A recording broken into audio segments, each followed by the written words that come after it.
Yes, indeed, ladies and gentlemen, welcome back to the First Class, Second Place podcast. I'm your host, Jason Enrique, and we got a returning first class guest up in here. But before we continue, I want to shout out to everybody that's been tuning in the YouTube and everything. Check it out.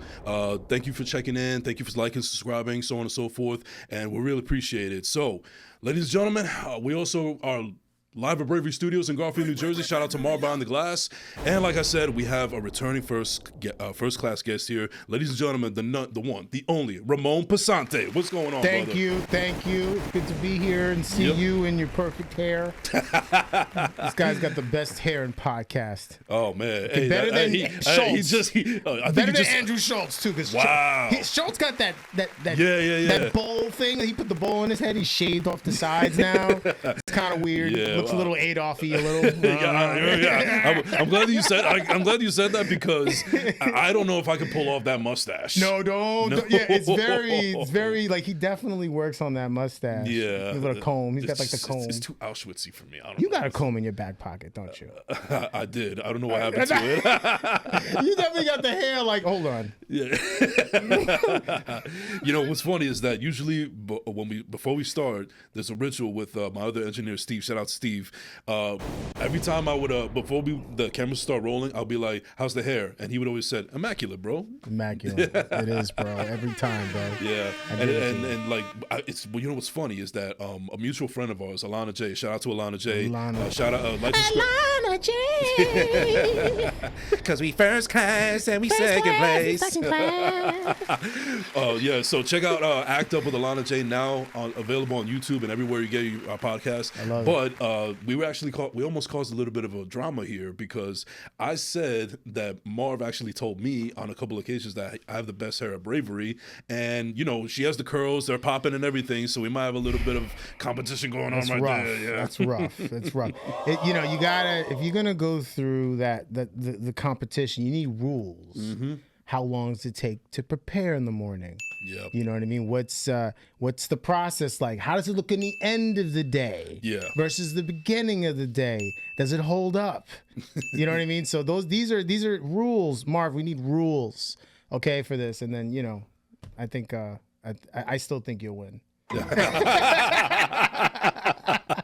Wow. So I have a lot of competition against me because now apparently I got to do best hair against Alana J, and then a mutual friend of ours, Rick H. Shout out to Rick H from the Rick H Show. Yeah, we're supposed to have a he's actually coming on next week. Nice. We're gonna have a voiceover battle, like who has the better voice in podcast. It depends on the commercial. Exactly. Well, that's the thing. We're gonna have. I don't know who we're gonna have. I think it might be Marv. We're gonna have it. He's gonna give us some things to say, like I guess from commercials or whatever, and then afterwards we just gotta perform. Newport's commercial. Yes. You. Ricky H. Camels. Yeah. You know what I mean? Like you gotta. And it's ironic because I think Newport's is the reason for my voice right now. You definitely could. The way you say Newports, you've said that often. Yes. You said it too often. This guy buys Newports. Well, I'm actually a former smoker, but I'm trying to do a better job. So it's actually a nice segue because I've actually been trying to do a lot better with my health recently. Like I just told you not long ago before we started the show that I'm 38 now. Yeah. Unfortunately we did lose a mutual friend of ours. Shout out to Gons. Rest in peace to him. And also today is also my father's 72nd birthday, but he passed away when he was 66. Wow. And when my father passed away, because he passed away from a heart attack, very unexpected. And I don't know if I ever told you the story, but I was actually the one that found his body 2 days afterwards. God, I'm sorry, Yeah, brother. thank you, bro. So today's a little bit of a rough day, but I've been getting through it. I like to think that both of those gentlemen, especially my father, are looking down on us, and I'm just trying to make them proud with everything that I'm doing. But the point that I'm getting at here is that was a wake-up call, because even though my father was 66, he didn't look it. He looked like he was a perfect picture of health. He wasn't overweight or anything, but you never know what's going on internally, man. Yeah. So, not only do I want to get checked up on recently and make sure that I put, the right stuff in my body, but I've been slacking, bro. Like I feel like too much sitting has kind of destroyed my body a little bit. So now I got to be more active. The weather's been getting better, so now I'm starting to hike again in the mountains. Good. And I just started boxing on Saturday. That was a rough. Oof. If you want to talk about a full body workout, shit. Well, I used to get like that too. I used to get like, I got to do something now. So when you get into it and you get into that mode of I'm gonna do something right now. I usually hurt myself and I don't pace myself. You know what I mean? Like I remember my friend, he's a trainer. I'm not gonna say the gym because I don't want people to think that you're gonna go there and get hurt at his gym. But these gyms, everybody there were like athletes. Okay. Athletes. You know what I mean? Yeah, yeah. And then I remember I'm like, well, I could just do this every 3 days, 3 times a week. And I'm going to look like these athletes. But these people have been doing this stuff for a long time. They're conditioned. They built the stamina to do those things. Mm-hmm. You know what I mean? So I think, and you have to understand that they've never thought when they're working out and they're doing these heavy, high octane workouts, their body, they've built up the stamina to do that. So people like you and I who are not athletes, right, when we try to just throw ourselves into something that's really strenuous, you could hurt yourself. Yeah. Internally, anywhere. So I remember I took the class a couple of days and I remember I hurt my knee really bad. I'm like, why is my knee hurt? Because I didn't fall or anything. And then I went to, a doctor and they were like, no, it's not that you didn't hurt your knee. It's just that your core isn't strong enough and your knee's doing all the work. So now you got to go through physical therapy. Behind it. Yeah. You got to go to the physical therapy to hold yourself up to do this. And then your knee's going to start feeling better. You know what I mean? And that's because you're trying to throw yourself into something these people have the stamina to do, but you don't have the stamina to do that. Right. So you need to start moderately. So I'm not saying that don't do the boxing thing, right? But just like it's a completely lifestyle thing. And I changed my mindset in working out now. Like I'm not the fittest guy in the world, but I could stand up all day if I have to. Yeah. I need to have the stamina because now I'm a freelance director and shooter, right? And I don't know if it's the Afro stand all day. And I don't know if it's the Afro Latina genes, but you don't even look your age either. Thank you. I love it. Yes, it is. It is the genes. Thank you, Mom. But I think my best advice to you is think of it about longevity. Don't think about it like I want to look better. Think about it as longevity. How am I going to hold myself up? Because you're going to be a director one day. You are a director because you did direct, right? I did do something. So, right. So you have to be ready at any time when someone's going to ask, hey, Jason, listen, I got this gig I need you to do. And then when you're a director and you're getting your opportunity to direct, you're going to be the first one on set. You're going to be the last person on set. You're going to be so stressed out because it's such a great opportunity because you want to keep doing this for the rest of your life. Right. That's what you want to be physically prepared for. Because you got hair, you good. You got great hair, you good. You don't need anything else. All right, you're a handsome dude, man. I appreciate that. But, so don't worry. Just worry about having the physical capabilities to be ready for anything. Yeah. For your career to change, if someone asks you to do something phenomenal, and you have to be. That's what you want to start thinking about. So that's why I tell people, think about longevity. Think about being strong enough to be like to carry this camera all day, or to be standing on your feet all day, or to sometimes when you're a director, you gotta lug shit too. You gotta lug too. You gotta, so just know that, have that in your mindset versus I just need to start looking better. You know what I mean? And I think over time, you know what I mean? You're gonna realize that, this is my daily life. I work out 3 times a week just so I'm strong enough to do the things I need to do. Right. You know what I mean? Absolutely. And then over time, it's going to become like a thing in your head where you go, I don't feel great. I haven't worked out all week.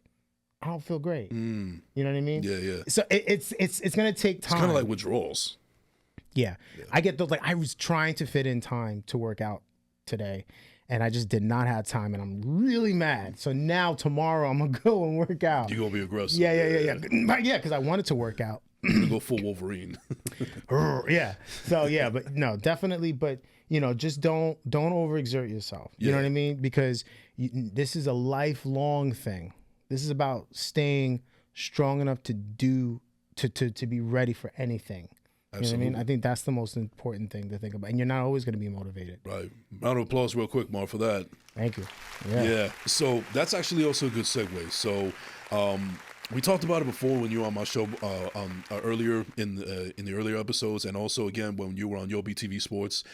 So you are the co-writer and director of a great film called Playing Sam. I love the film. I really do. And I'm not just saying that just to blow smoke up your ass. Like, I will tell you right now, legitimately, when I was watching in the movie theater at the New York Latino Film Festival, I just thought to myself, holy shit, for an indie film, this is extremely well made. Thank you, This bro. is extremely well made. And, you also casted a couple of mutual friends of ours that I was like, wow, I can't believe I'm actually seeing people that I know on a big screen like this and a big stage like this. And this is really inspiring. So I want you to know that on that day, not only did I enjoy the movie and had a great time, but that was just a very inspirational night for me. And I hope that I get to achieve something of that status in the near future. You can do it. You will do it. Yeah. And that's and I feel like me being in that situation gave me the motivation to do so. Good. But as far as like the film is concerned, like I guess we'll just go back to what you were just talking about. So when you were on set with Playing Sam, which I think is arguably your best project so far, what did you have to worry about and be prepared for, and so on and so forth, as far as like physically being there and mentally and the whole nine? Yeah. So the thing is that when you are in this mode where you are just constantly thinking creatively, you start to like ignore your basic needs for eating, your nutritional needs. You'll start ignoring that because you're just so in it. Mm-hmm. You know what I mean? So that was the one thing. That's the thing, when I'm like directing and I'm shooting, I totally forget to eat. I totally forget until I realize that I'm like, oh man, it's like it's been 8 hours and I haven't consumed anything. Right. You know what I mean? Just So it's just making sure you're not ignoring your basic needs like water. Just, even if they got fruit snacks, just have something to keep it going. You know what I mean? Something like that. But that's the thing also. You can go the other way. When you're on set, it's like your diet goes out the window. It's like we're on the go, so get the pizza. We're having pizza. What about Uber Eats and shit? You know what I like mean? that? You know what I mean? We got the pizza. No, because pizza is the movie dinner, lunch. And Dunkin' Donuts is the movie breakfast because it's the cheapest thing that you can feed everyone with. You know what I mean? Yeah. It is, but over time, I don't do that as much. It depends on like and it's if I have like a small tight crew, and there's a lot of people, the crew that I work with, I want them to do the best work possible. So I'm also super concerned about them. I want to make sure that none of them ever feel, because the people that I work with on set, they're the hardest working people I've ever seen. And it's a continuous crew. Like I use a lot of the same team. Right. Sometimes I use new people, but my primary people, I make sure that they are well fed, they are listened to, they are heard, and that I'm respecting their time, and that I'm concerned about their time. I'm concerned about them while they're, working on my film, because then they reciprocate that care to my film. Mm-hmm.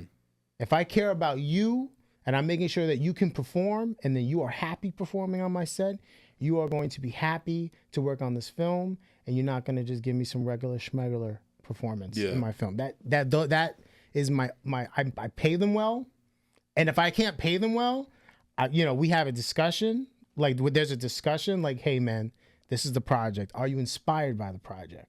If you're inspired by the project, I'm just letting you know that this is not the big budget project. This is a project on something that I'm working on. Are you inspired to work on it? Then we're like, no, I like this. I'm like, all right, great. This is what I can pay you. They're like, yeah, that's good. Let's do it. You know what I mean? So it's that. If it's a project that's going to be like, hey, look, it's going to be a 10-hour day, and we're going to be doing a lot of running around, a lot of this, there's no ifs, ands, or buts. I'm going to pay them what I owe them. Right. Like I'm going to pay them their price. And those are the things that, matter to me and matter to my project. So yeah, just making sure that's the main thing. I take care of myself.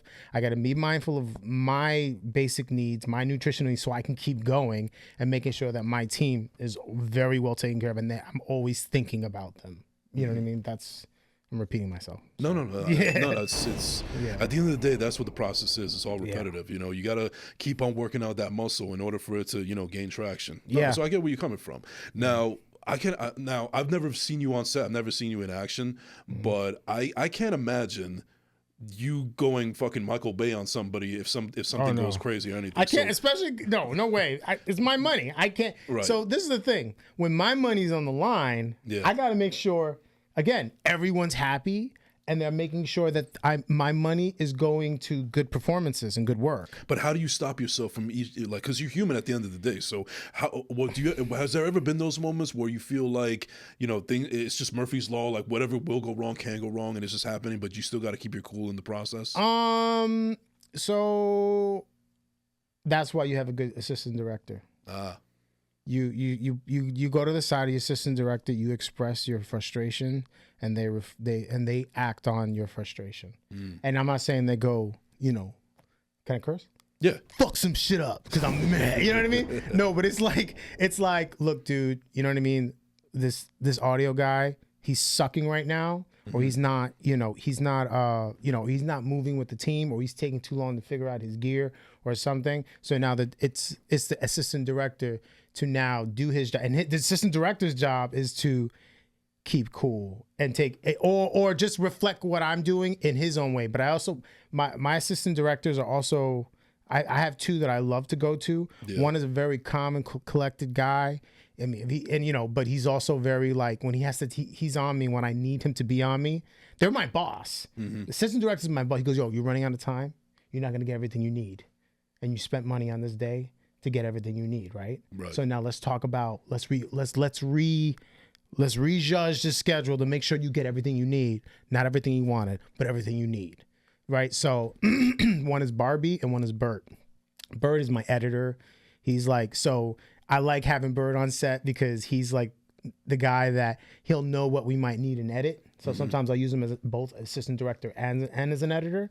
And then Barbie, who she was my old boss at BET. Yeah. So she's super organized with time. She's really good, like miss time management. So she's the one that put me in. I'm very soft spoken. I'm just letting you know that you're wasting time right here. And if you want to get the real shot you want, like that really great shot you want, you're not gonna get it if you keep this up. I'm like, okay, got it. Okay, you know what I mean? But that, and when I have them, there's not a lot of frustration. Yeah. Because they're making sure they're foreseeing the frustration before I get there. Right. You know what I mean? But when things do get tense, I realize that my money's on the line. I can't afford to flip out on someone and have them walk off set. That would be a disaster. So it's like it's always in my mind. This is going to be very unfeasible if I get remotional. That's my wife. The fact that there's an actual term for that. It's remote. My wife's like, "Are you remotional right now?" God damn it. So right, yeah. So it's no. Listen. One day I'll have Disney money, and I'll probably still keep it cool because I'm using Disney money. I want to make sure they keep giving me money. You know, I don't want to be a prick on set. Michael Bay can do that, because he's a white dude in Hollywood, and they get away. Back then they got away with a lot. You know what I mean? So but me, I'm like, I want people to be happy on my set. I want people to have fun. That's when you get the best work. It should be fun because this is why we want to do it. Exactly. I can't tell you how many people out there in the world that wish they could be just on set. Yeah. There's people out there. Nothing knocking on them, but there's people that are out there working regular 9-to-5 jobs and this, that, and that, and they wish that they could be on that. Then there's actually people that are in that position. So have fun with it. Don't take it for granted. Yeah. You know how I keep the mood light. Yeah. Is that when I'm working on set, my head is so into the creative that I'll start saying silly things and stupid mistakes. Like I am the one that will say, "Yeah, man, I need that right in there," and then my assistant director, I know where this is going. And my assistant director would be like, "Yo, pause." I'm like, "I'm sorry, but I really need it in there." You know what I mean? Or like, I'll start calling people the wrong name because I'm so out of it, and then be like, "That's not my name, bro." I'm like, "I'm sorry."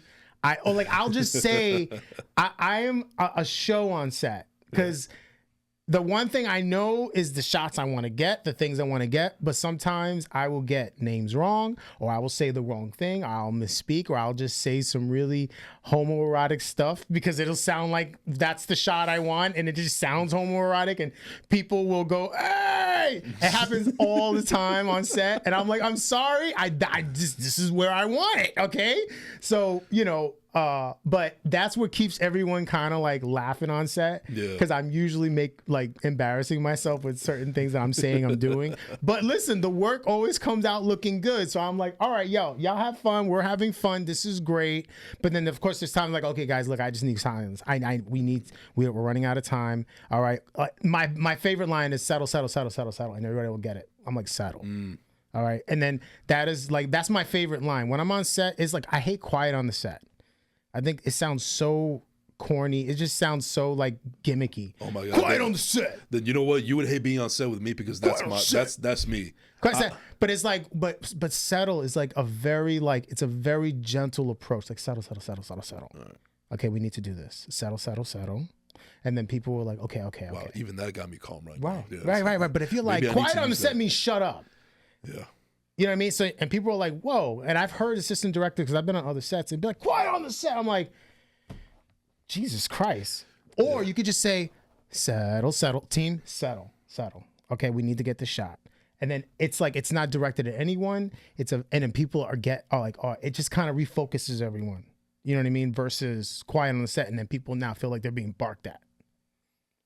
Maybe that's my problem, because I'm definitely that. Well, it's all right, man. It's the learning experience. It is the learning experience. Yeah. You know, this is just, we're two creatives just, talking, so I understand.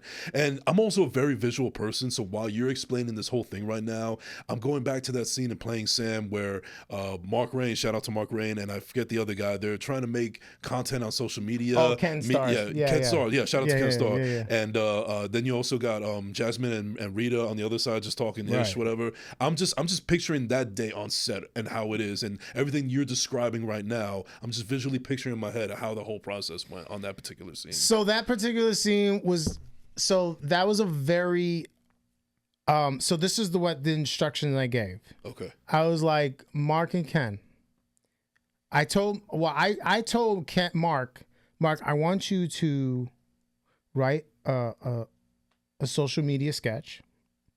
I want you to now describe it to Ken. And then I want to shoot you executing it. It was very improv. I said, listen, I just want you, because I want to see how you do this. How do you plan a sketch? How do you execute the sketch? I want to just show that process, because everyone's always doing it, right? But no one sees the creative process behind just making a silly sketch. It takes more than just, hey, I got this funny idea, let's just do it real quick. No, it's probably going to take you a couple hours to come up with this funny idea and to and reflect it into a social media post. So I tell them,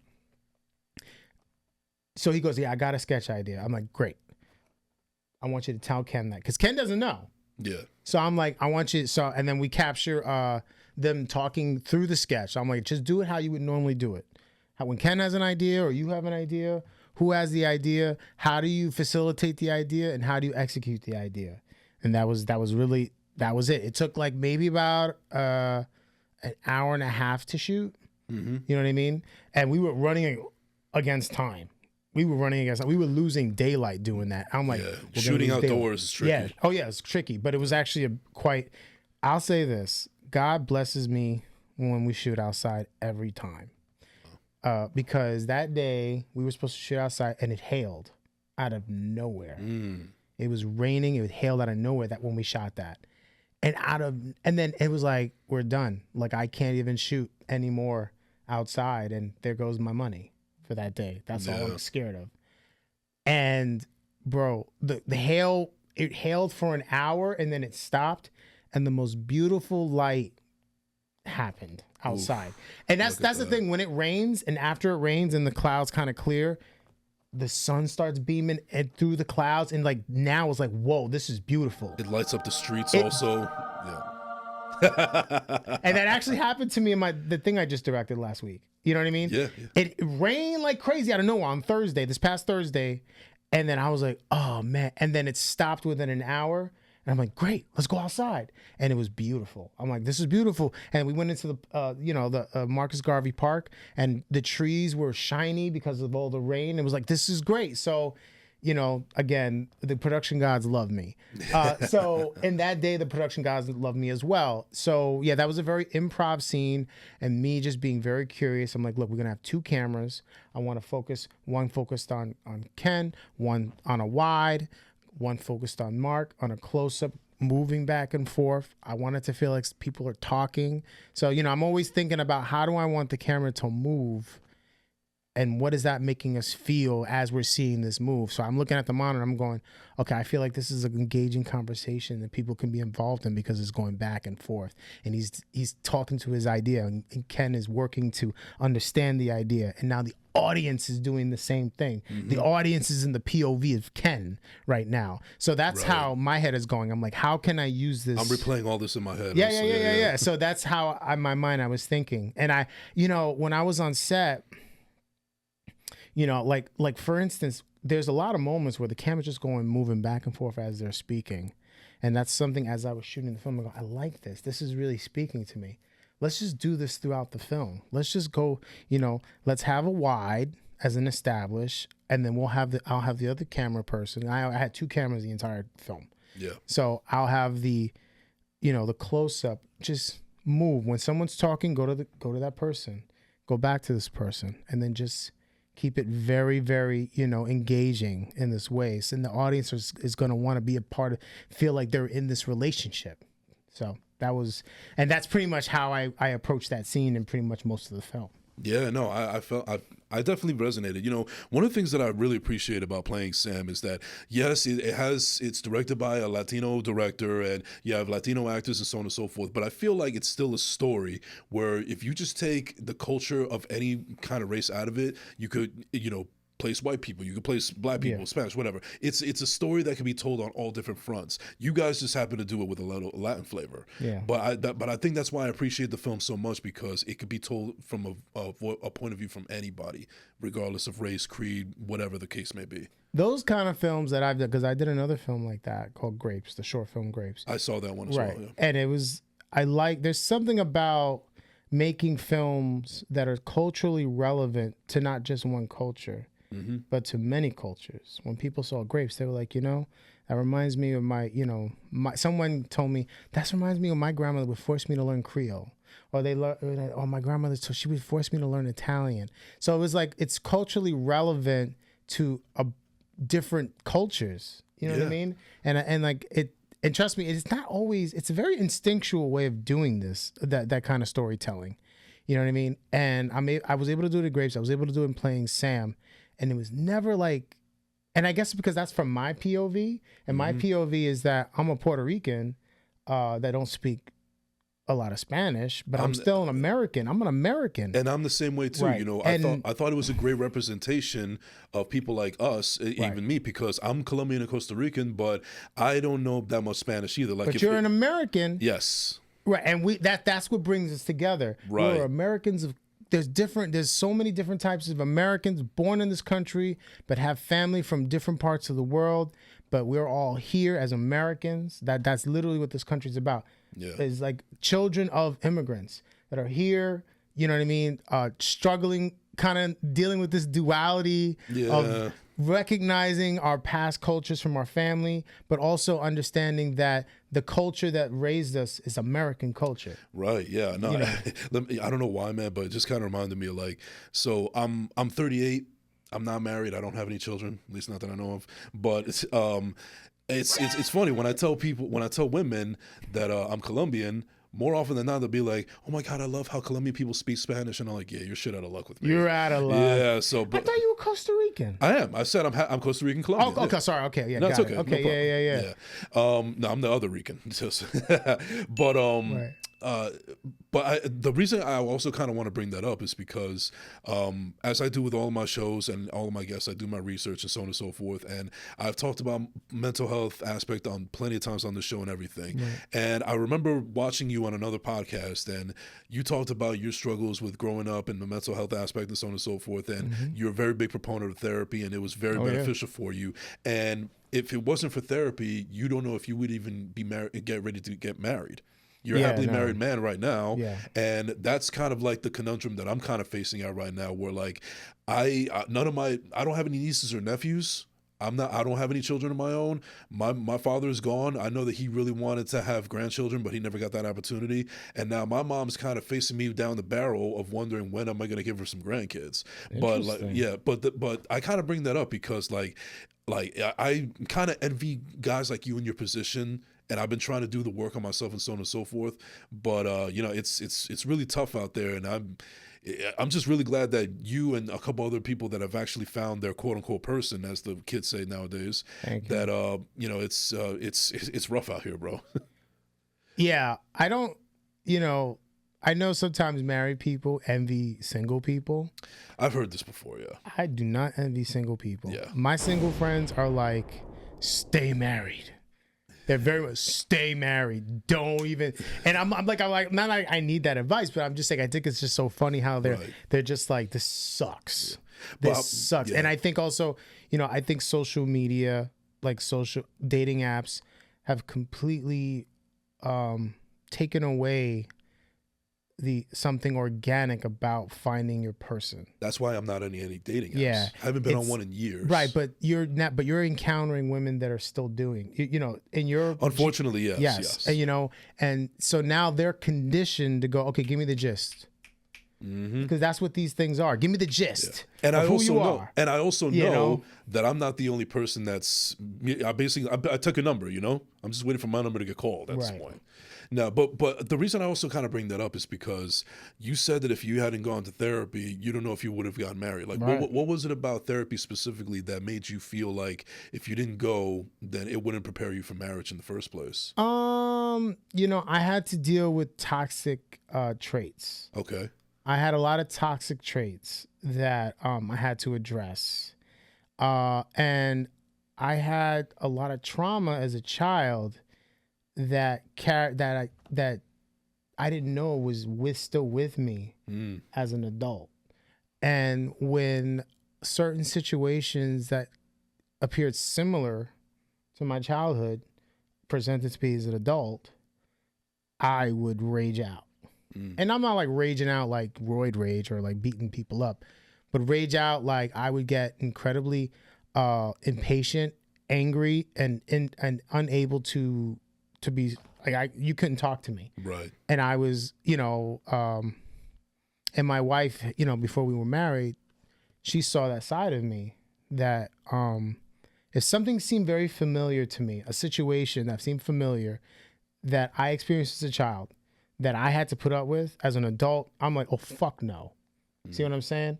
But instead of me having the patience to listen, like I needed the patience to listen. I needed the patience. I also needed the self-reflection to go, just because you went through this as a child does not mean you need to act out as the child that you were.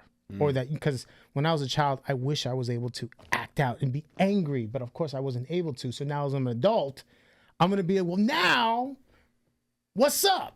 You know what I mean? So it's very much like that. And I had to really revisit a lot of those experiences as a kid and realize and kind of deal with why they still bothered me now.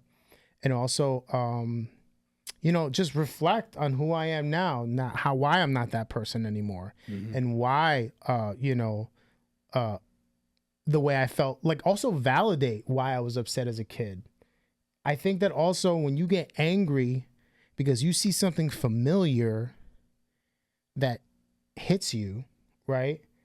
And you want to act a certain way because you're registered to be mad at that. Sometimes I think that, it's because you were not validated back then for feeling that way. So I think that was another thing. I needed to really validate myself. I needed to really talk through the things that I didn't think I need help with. Yeah. Sometimes, in therapy, you could talk about nothing. You're just like, oh God, I don't know what I want to talk about this time around. But then in the midst of the conversation,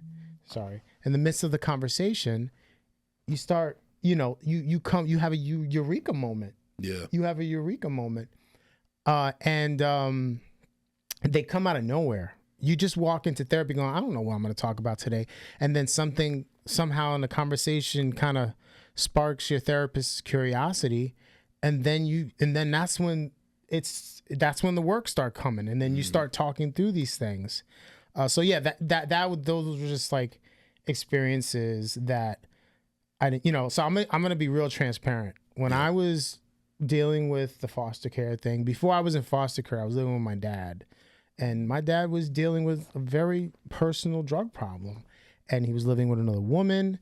And this woman hated my guts. And I didn't love her either. And I felt like my dad didn't want me around so he can work things out with his girl. You were kind of a nuisance, you felt. Right. That's how I felt. Yeah.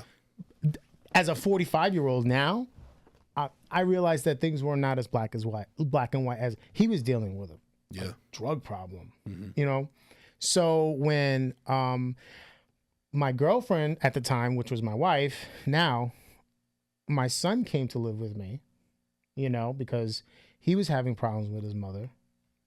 And my wife was like, well, hey, wait a minute, dude. Well, we're not married. And now I'm a stepmom. Yeah. Now I'm thinking, I'm having flashbacks as a child living with my dad and my stepmom not wanting me around. And now I'm lashing out at my wife. Like, oh, if you don't like it, you can get the fuck out. Yeah. You know what I mean? That's exactly, because that's what I wanted my father to say. You know what I'm saying? So I had to deal with that. And you know what? When I said that to my wife, I said it enough. You know what happened? She she left.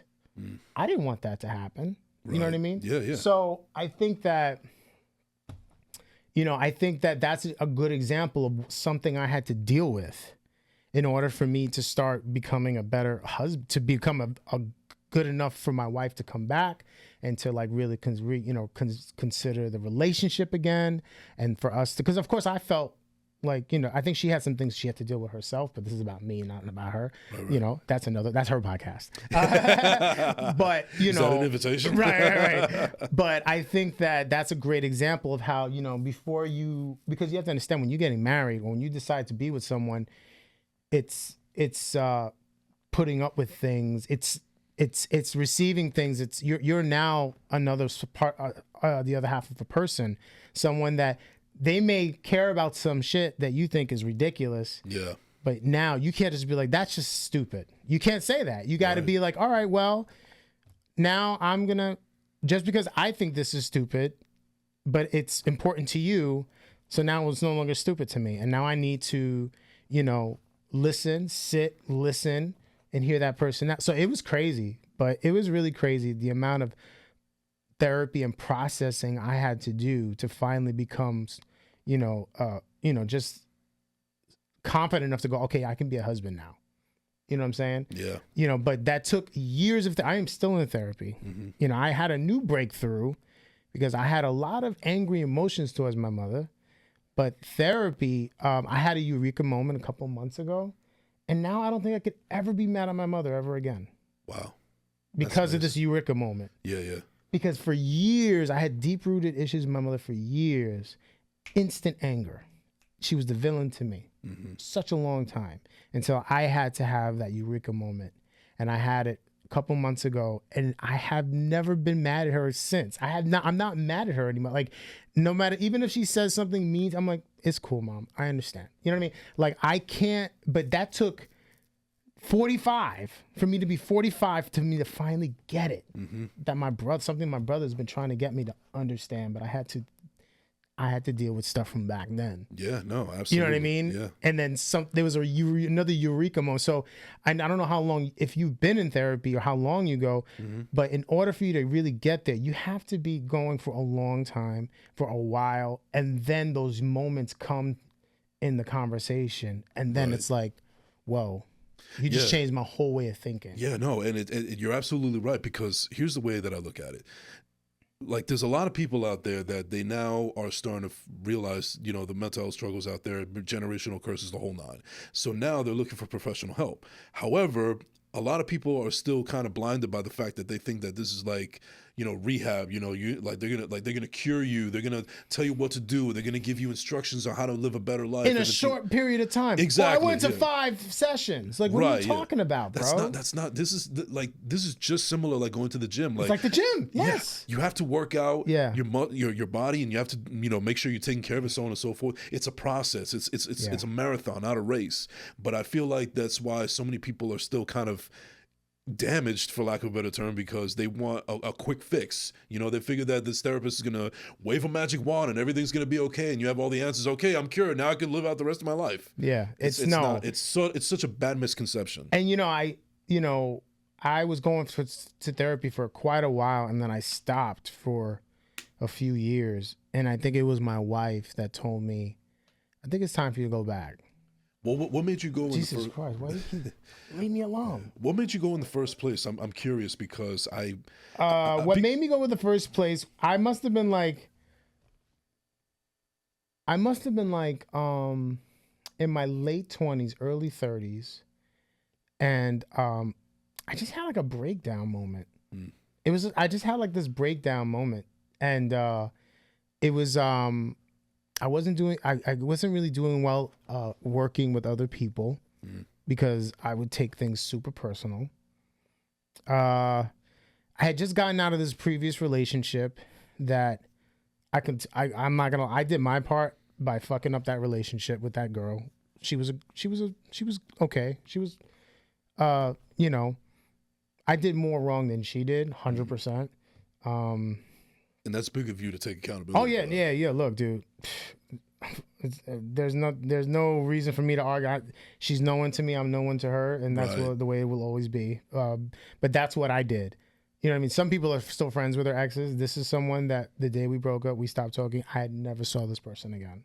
Sometimes that's healthy. It had to be. Yeah. But it took me a while to realize, because I was trying to, and she was like, hell no. And I went through something like that not long ago as well. I finally had to cut it off. Yeah. Finally, because it was affecting me for so long, and like, why am I letting this energy drag me down for all these number of years? I mean, I should have listened to the very first no.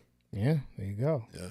So, I think it was around that time that I was like, yeah, I think I need to go to therapy. I really think that I need to talk through some shit. Mm-hmm. You know what I mean? It was such an unpacked experience, and it took years. Yeah. So that's when I realized, it was just work and my love life. What's the common denominator? Right. You know what I mean?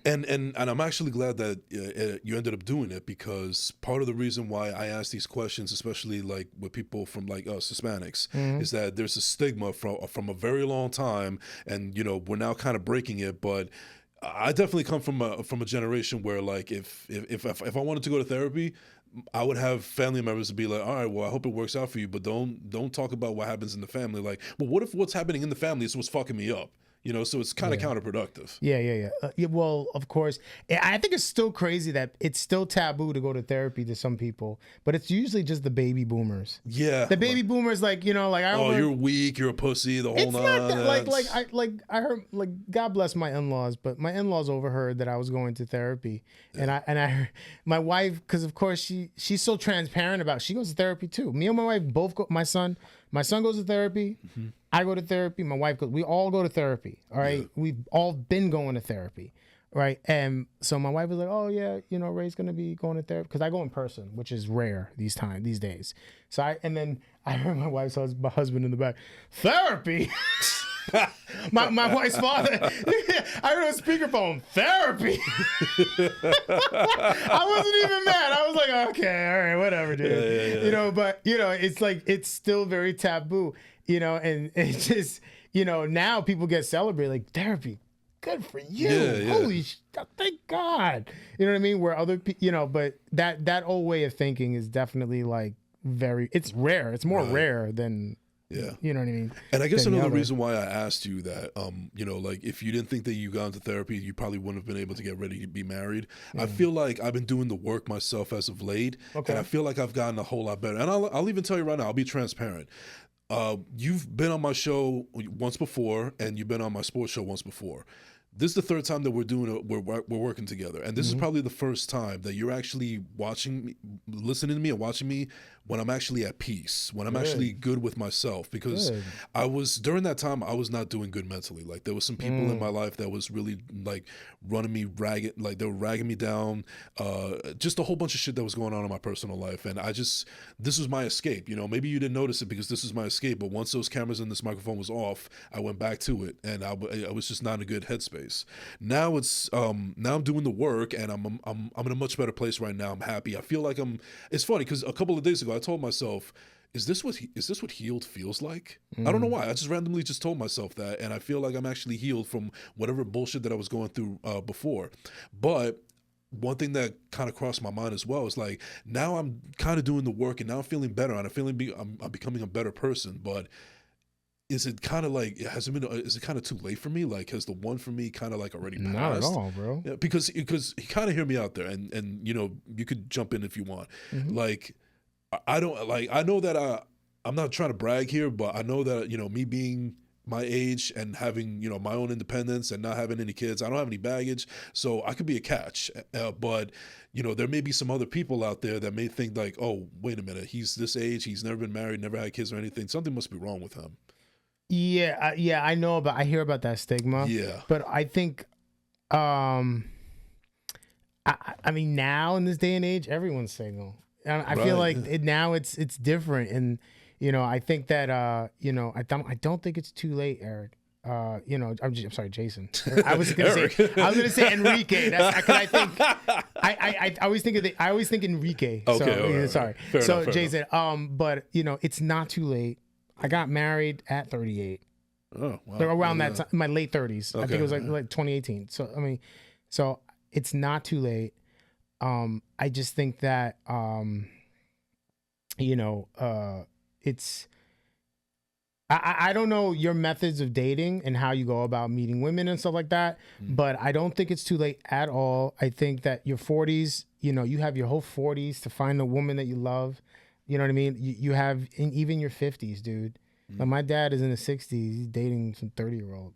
Jesus. You know what I'm saying? Wow. So it's just like, bro, like, don't even worry about, you know, go on your time. Women, you don't have a biological clock. That is true. I mean, Robert De You know Niro what I'm just saying? became a father again at 81. Like Pacino too. He just had a baby. Yeah, Like, oh my god. You know what I mean? But you know, I don't think like that. You know, don't think that there's pressure.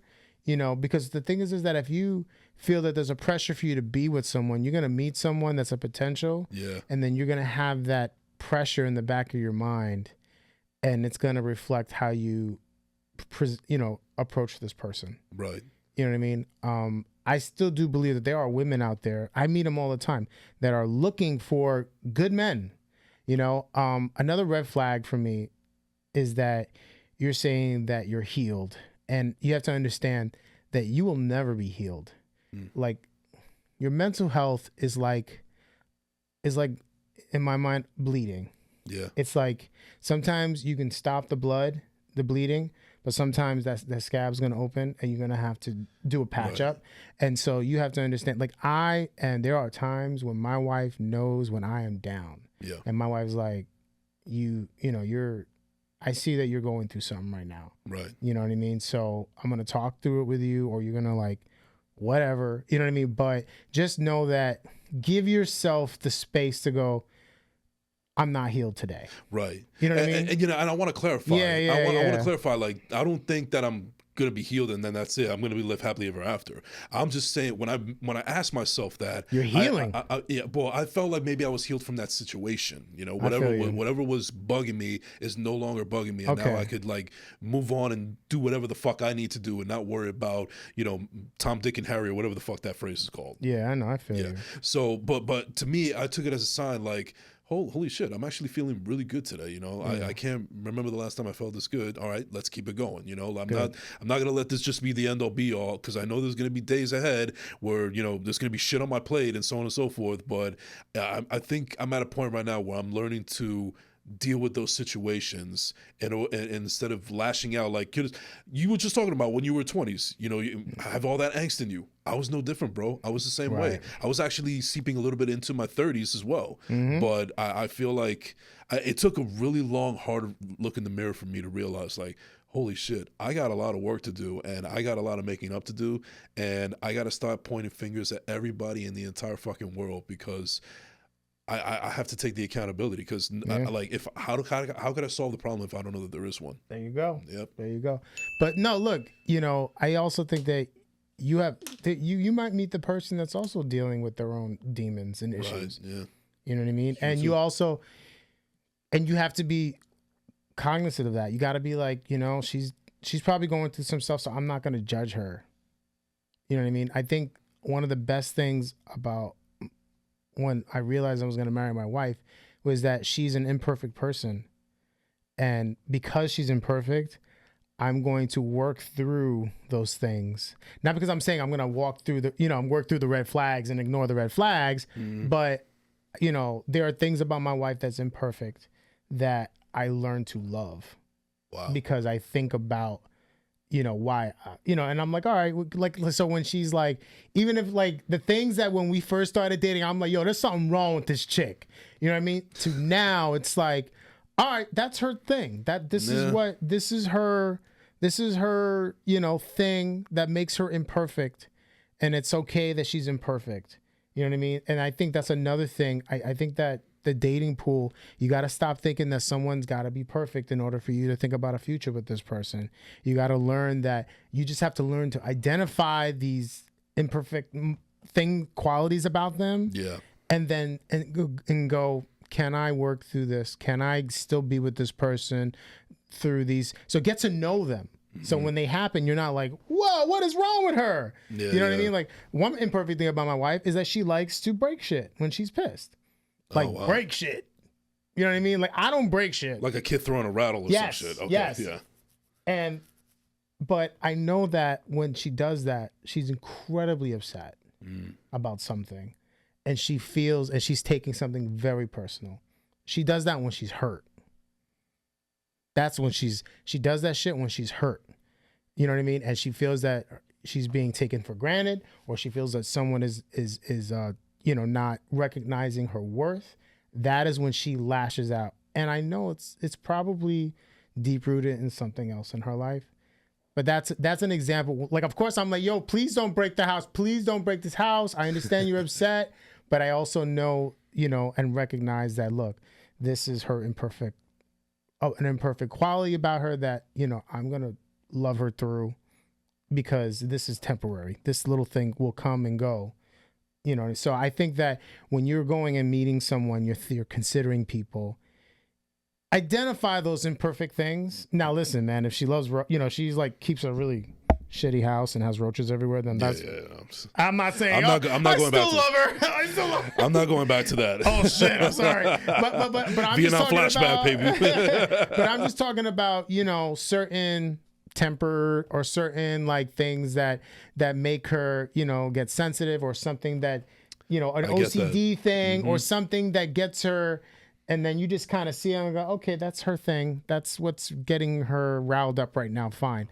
But so I think that once you start identifying someone's imperfect, you know, things, and then you're able to kind of see and understand why they behave that way, you're able to kind of go, okay, so this is, because you're never going to find this perfect girl with a perfect job and a perfect, you know, with perfect hair and perfect, you know, and perfect, you know, nice. And like, listen, every woman got dirty panties that they keep on, those ugly ones that they keep on the radiator.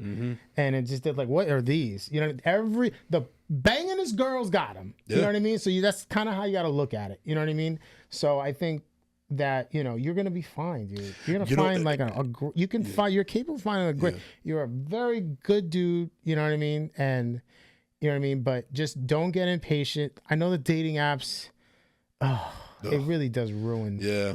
It has ruined a lot. Just the experience of pursuing a woman that you like, Right. and seeing and taking the risk and seeing, oh, is she gonna does she like me or not? Yeah. Like that, there was something magical about that when we were kids, It right? was, yeah. You know what I mean? I used to just think, oh man, what's crazy? I hope she likes me back, and I can't wait to. Now it's like, oh fuck her, swipe, fuck her, swipe. You know what I mean? Oh, this one swiped at me, so she already likes me, so I already know I got a shot. So it kills that whole that sweetness of wondering, and then the moment you find out, oh, she does like me. Yeah. You know what I'm saying? That you're like, oh man, this feels so much sweeter than just a swipe right. Yeah. No, I hear you, bro. And what I'm also at with it is that I guess in simplifying terms, I can be like, I'm just looking for somebody that'll tolerate me. But I also got to realize, how can I expect anybody to tolerate me if I don't tolerate myself? Yeah. So that's why I had to do the work on myself before I could actually feel that I could welcome anybody into my life. Because I mentioned this before on a couple episodes a while back, where the real question that I had to ask myself was, am I learning to love myself all over again, or am I learning to love myself for the first time ever? And how the hell can I love somebody else if I don't love myself first? Yeah. So that's the work that I had to do, and I mean, you know, I'm riding the wave right now. I feel like I'm in a much better place now. I'm still a work in progress, but I know what needs to be done, and I'm enjoying it. I'm enjoying taking care of myself. You know what helped me a lot too? Exercising. That's what I'm doing right now. That's that yo, bro. It puts me in when I go. I was trying to get this workout in before coming in today. I would have been like, hey, Jason. Hey. But I'm good because I had a Coke. It's fine. But you know, there is something mood altering about working out. It's crazy. Oh my God. You know, it's great for your mental health. Yeah, bro. And you know, you don't even have to do like a 2-hour workout or anything. Like, dude, I could do like 25 minutes on the elliptical. I'm feeling so much better than I did half an hour ago. So much better. You just go in, you know, you get a good, you know, sometimes I'll just take a pre-workout, get me really focused to work out, and then I'll break a good sweat. I'll come out, and the rest of my whole day is great. Yeah. My whole day is great because I worked out that day, because my physical, like something about your body chemistry that's just like, you know, that I was strong enough to get through this workout, and I'm going to be strong enough to get through this day. And I think that's the best reason. Facts. That's the best reason to go work out and like just exercise. You just feel like, you know, like, oh man, I got through that. I can get through another like 24 hours. Fuck it. Let's do it. And you know, I've also mentioned before on the show that I love podcasting so much. I feel like it saved my life, that I can do this shit until I'm 80. Yeah. But I got to work out, and I got to make sure I take care of myself if I make it to 80, God willing, you know? That's right. That's what it's all about. So that's where my head is at right now. And this is why I reiterate, where I feel like this is actually the first time that you actually see me in a good headspace compared to the other times that you've seen me. Okay. I didn't know that, man. Well, I mean, you hit it well. Yeah.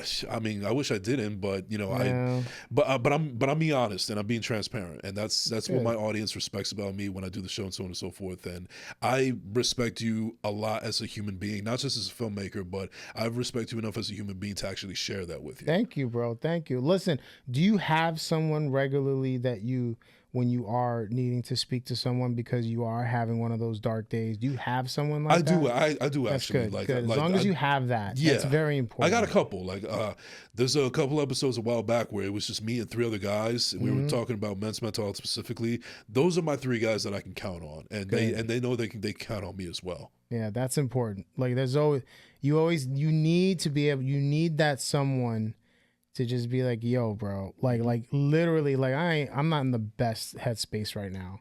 Yeah. You know, that person is either my wife or my brother. Oh, and I also can't forget one person that definitely fits that bill. Marv Beyond the Glass. Hey! I got to tell you, Marv has actually got me through some real tough times, and him just being there as a good friend. Let's go, Marv. Is why I'm very proud to be part of the Bravery family. That's great, bro. Yeah. No, it's when I come here, I do feel the sense of community, the sense of nurturing people's growth and like creative output, and and I think that this is such a great platform and a space to help people do that. You know what I mean? I see it. I see the people that come in and out of here all the time whenever I come by, you know. And, you know, I love that. I see Alana here, and she's, you know, in a position to do, you know, to be here, and because she has a lot to offer, and I'm glad that people see that, you know. And no, this is a great thing. Yeah, seriously, no, Bravery is a great place to do that. Shout out to you, Marv. Yeah, Marv. Got to get you on the show again, bro. Let's go, Marv. All right, so we got a little bit of time left. So, Okay. is there? I know that you're doing freelance work right now, but is there Yeah. anything else that you have in the down the pipeline? Anything that you kind of have like really want to get out there in the future? You working, percolating on anything specific? Honestly, I'm just like really deep in my head and writing. That's the thing about freelancing I love is that, you know, I'm like, you know what, today I'm gonna spend some hours working on the script. You know, when I was working at 9 to 5, I didn't get a chance to do that. I don't have anything I want to share yet. Okay, all right, but you got something. But in the yes, works? I have things in the chamber. And you know, the industry right now is just kind of really wonky right now. So Yeah. I have a manager, I have a literary manager, which is great. And, you know, I think that was the best thing from playing Sam, that I had someone that goes, I want to represent you and I want to introduce you to different production companies in Hollywood. I'm like, great.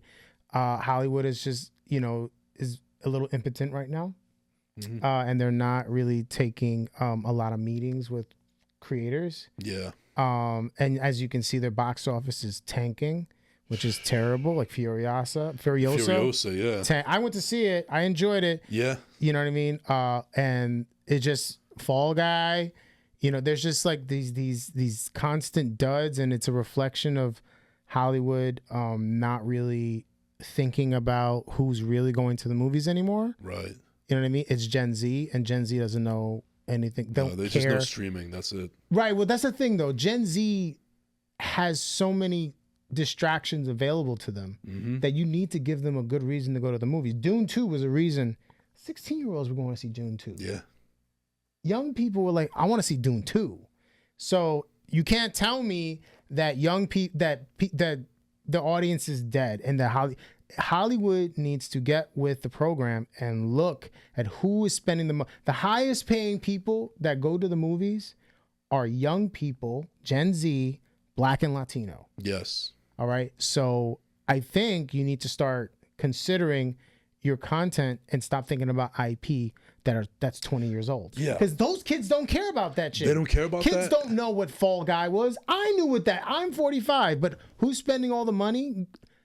Gen Z. Who's having all the sex and having all Gen Z. So that's the point. Like Gen Z are the people that are out here spending money, want to look good, want to go get laid. That's the generation. Pretty much. Yeah. So they should really be thinking about what are the movies that are going to be calling to the good movies, original things that are like, you know, of course we like our movies, and of course I'll go to a superhero film. The Gen Z don't give a shit about superhero films because they're like, we grew up on this. This is all that we know. Or then you got other examples where these studio executives, they just basically just cancel a film and use it as a tax write-off. There you go. Yeah, but my thing is that I think Hollywood really needs to start embracing filmmakers with new ideas and investing in new ideas. You don't have to spend $200 million on a movie. You can make a good movie for $6 million, and if you make $10 million in the box office, guess what? That's a success. That's a success. Stop with this, bro. Stop it with these big swings because it's gonna flop. So. Right. You know, I really hope that they're learning from this experience because, you know, they're already, you know, it just the strikes was one thing, but I think this is a bigger problem. The bigger problem is that you need to give Gen Z a really good reason to come to the movie theaters in order for the movie theaters to survive. Yeah. You know what I mean? And I think that we're easy. Yeah. Well, yeah, sure. Yeah, take our money. Yes. Take my money. I want to go. I want to see. I went to see Furiosa. I like Furiosa. That was a reason. But yeah, you know, look how much money Barbenheimer made. The whole Oppenheimer and Barbie thing. Okay, like that. Look how much money that both those films made coming out in the same weekend. Yes. Look how Dune did. In January, was it February? which is like, who goes to the movies in January and February? That's usually like the graveyard. Yo, that's the graveyard of movies. Yep. So it's like it exists. The audience exists, but please stop going, well, we got this IP idea. It's successful. Fall Guy. Remember the 80s show? Those kids don't know what Fall Guy is. Nope. So, even the people that are making them don't even know what Fall Guy exactly. is. So I hope that Hollywood learns and then start embracing filmmakers and creatives with new ideas instead of just trying to go back to old ideas and just recycling those old ideas. I really feel bad for this. Is going to be a shitty year for movies. Yeah, unfortunately. You know what I mean? I think Deadpool will do well. Yeah. I think Bad Boys 4 will do well. Yeah. But I don't know. Like I couldn't tell you. The Crow remake. No. That's not going to do well. I'm not even going to waste my time, energy, money, nothing. I'm a go. But because I'm a lifelong I'm a fan of The Crow from but Brandon Lee's Crow. Brandon Lee, yeah. I'll go because again, I'm easy. You know what I mean? I'm like, I'm gonna go. But young people, those are people really making the money. They're spending the money. Yeah. So. Well, round of applause real quick for Ramon Sorry, I know that was a rant. No. We love it. We welcome that here. Thank you. All right, so we're about to close out this episode a little bit. But before we do, I have a little segment that I just started recently, and I'm actually enjoying it. So this is called This or That. I'm going to give you basically just a multiple choice, like go with this or that. Yeah. And it's based around you. I do it around the guests, and then there's some easy ones, and then might get a little tougher in the end, but we'll see. All right. So here we go for This or That. Playlist or podcast? Playlist. Taylor ham or pork roll? Pork roll. Ugh. Slides or Crocs? Crocs. Yeah. Dogs or cats? Oh, man. The dogs. All right. Beach or pool? Pool. Just like me. Instagram or TikTok? Instagram. Introvert or extrovert? Extrovert. Batman or Superman? Come on, Batman all day, baby. Magneto or Professor X? Magneto. McDonald's or Taco Bell? I haven't had Taco Bell in so long. So McDonald's. All right. Being a passenger or being a driver? Passenger. All right. Glass half empty or glass half full? Half full, baby. All right. Would you rather be embarrassed or be afraid? I'm always embarrassed. I'd rather be embarrassed. I'm always embarrassed. I've mastered it. Okay. Would you rather be too hot or be too cold? Too cold. All right. Window seat or aisle seat? Window seat. Teamwork or solo project? Teamwork. Mofongo or mangu? Mofongo. All right. Reading or writing? Writing. Ice water or room temperature? Room temperature. And then finally, Scorsese or Tarantino? Tarantino. All right, ladies and gentlemen, that is going to do it for This or That. And ladies and gentlemen, that's going to do it for this episode of First Class, Second Place. Thank you to my guest, Ramon Pesante, for coming through once again. Thank you for the host. Thank you to Mark behind the glass for producing another great show. Anybody you want to give a shout out to real quick before we close Oh, man, out? shout out to, the people of Playing Sam. Shout out to Bert. Shout out to Jessica. Shout out to my son, my wife, Jenny, Alana, everybody. Jason Enrique, shout out to everyone that I work with. Lionel, LTD, all those people. All right. And once again, where can they find you on social media? Ramon _Pesante. I keep it really easy, bro. Or just look up Colorful Nerds. You'll find me. There you go. Yeah, and you also got merch available. Yeah, I'm going to get that merch going, baby. Right. I got you. I got you on the trucker hats. Appreciate it. Well, ladies and gentlemen, needless to say, this is a real emotional episode. So thank you so much, man. And ladies and gentlemen, you can find me at Jason Enrique, and I am at all social media platforms. I am Jason Enrique. Don't forget to like, subscribe on YouTube at First Class, Second Place. Thank you for tuning in. Don't forget to like and subscribe. This has been the First Class, Second Place podcast. We out.